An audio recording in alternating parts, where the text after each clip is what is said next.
Alright, today I'm doing a video. This is how to disassemble the Eisberg, so you can mod it with different tubings, fittings, or so you can add an additional radiator or GPU water block. The Eisberg, this is a pump, block, and reservoir combo. On the pump, this port here, this is your inlet, and this is going to be your outlet, so that way you know which way the water flows. The water is going to come through here.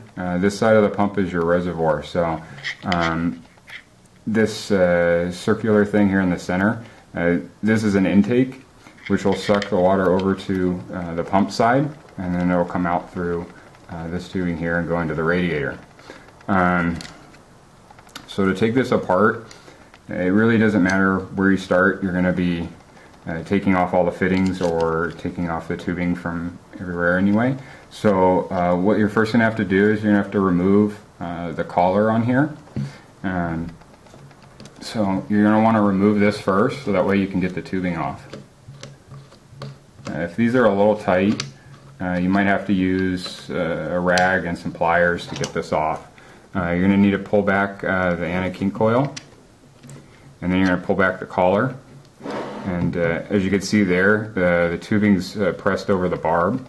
So this one's currently empty because I already modded mine, but you're just going to need to pull this back out to drain it, like that. And then you can pull the collar off the tubing here if you want to. And then you'll do the same thing for the other side.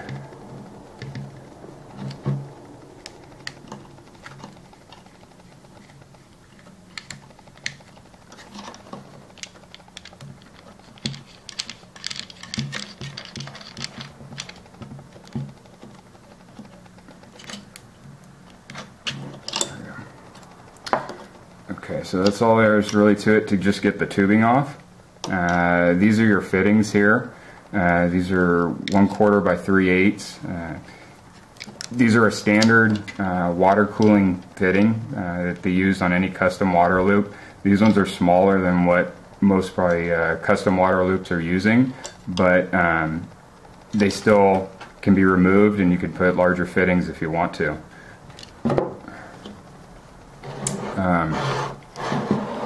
For tubing, this tubing here is 8mm inside diameter, 10mm outside diameter. The tubing that I've used to match the size, or if you want to just change the tubing color, if you don't want to change the fittings, is it's Master Clear 8mm by 10mm tubing. This one, it comes in a roll of 10 feet. So this is their red. They have a bunch of different other colors if you want. It's fairly good tubing. I ran it for about 4 to 5 months with no issues. The wall though is a little thin on it. So if you're making any really tight bends, you probably want to use an anti-kink coil on this. As you can see, if you go to bend it, it will kink. Once you install some anti-kink coil on it, you can do fairly tight bends and it won't kink. So if you wanted to just change the tubing, you want to get rid of all this, you'll drain the pump, you want to drain the radiator. I use distilled water with a biocide on mine. You can use that. If you want to use a colored coolant, you can do that too.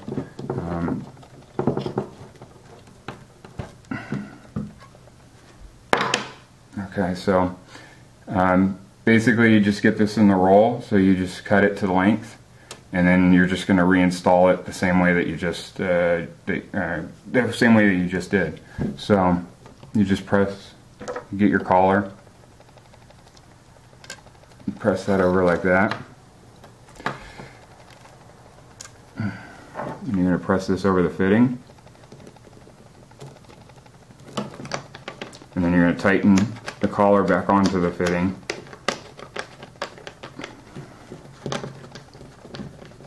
That way your tubing doesn't come off, and this secures it.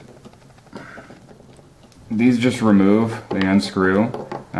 They do have a flat portion on them, so you can use a wrench to get them off if they're too tight, which you can put here. This side, this is a standard G-quarter thread.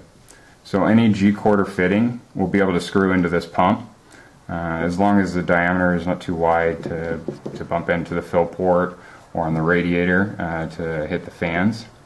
The way they seal is they have a little small O-ring here on the inside. So when you tighten these down, the O-ring will press here and it'll seal it. If you want to go larger fittings, this is a set of coolants fittings that I got. Okay. They're both G-quarter, so either one of these will screw in to the pump. It's just these ones are a lot larger. These are 3/8 by 1/2. So not only if you change the fittings, like not only are you gonna have to buy new fittings, you're gonna have to buy 3/8 by 1/2 tubing to install over it, like that. These also have the flat spot here, so that way you can put a wrench and tighten them up a little bit. You don't want to tighten them too tight, because I mean mainly you want to just barely get them over a little bit over hand tight, because if you look in here, the threads on the pump, they're plastic, so they're fairly strong, but I mean you still don't want to put a lot of pressure into them when you're installing these. On the radiator side,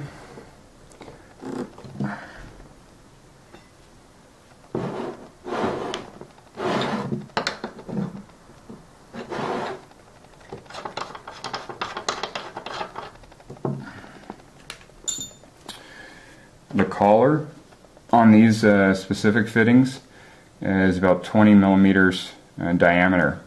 So if you have the stock 240L, I'd probably recommend this being the largest fitting you install, just because the collar is only like a couple millimeters from the fan when you install it. So if the collar is larger diameter than 20 millimeters, you're probably not going to be able to get this to screw on. It's going to actually hit the fan when trying to install it and trying to clamp it down on the tubing. So if you look here, it's almost right up against the fan. So I mean, if you have a Solo and you bought a different radiator, then you might be able to install larger fittings than this, but just for the 240L, I'd probably stick with just the 3/8 by 1/2. The tubing that I bought for these fittings, this is a Primo Chill, Primo Flex Advanced LRT. So this is a lot more, it's much more expensive tubing. I could say it's nicer than the Master Clear. It also has a much thicker wall.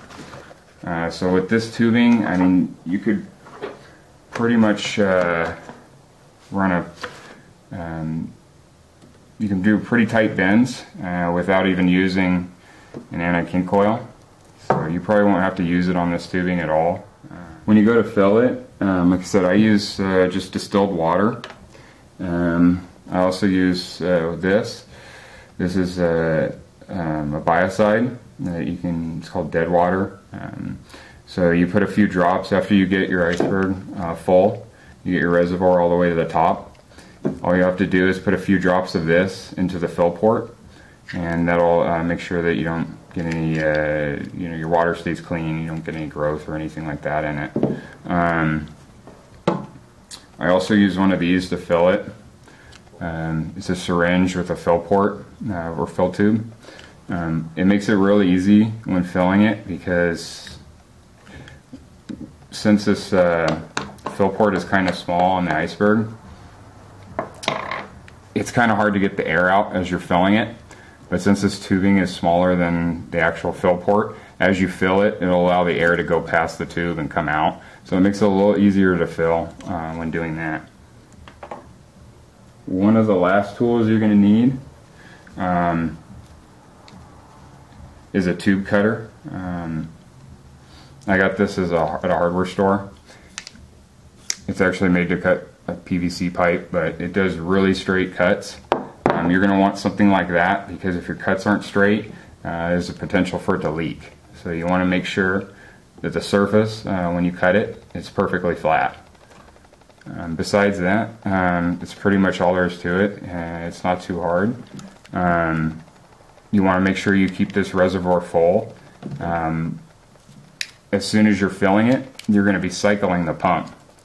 And when you cycle the pump, the water level, when it's not full, it's going to drop down to right above here within 1 or 2 seconds. When it does that, you need to turn it off, because you don't want to run the pump dry, and you want to refill your reservoir back up to the top, and then turn it on again, let it go down, fill it back up, and keep cycling it until you get it all the way full, until the reservoir stops dropping. So just make sure you don't run it dry, because if you do, it's really bad. It could kill the pump. But besides that, that's all there is to it. So that's it.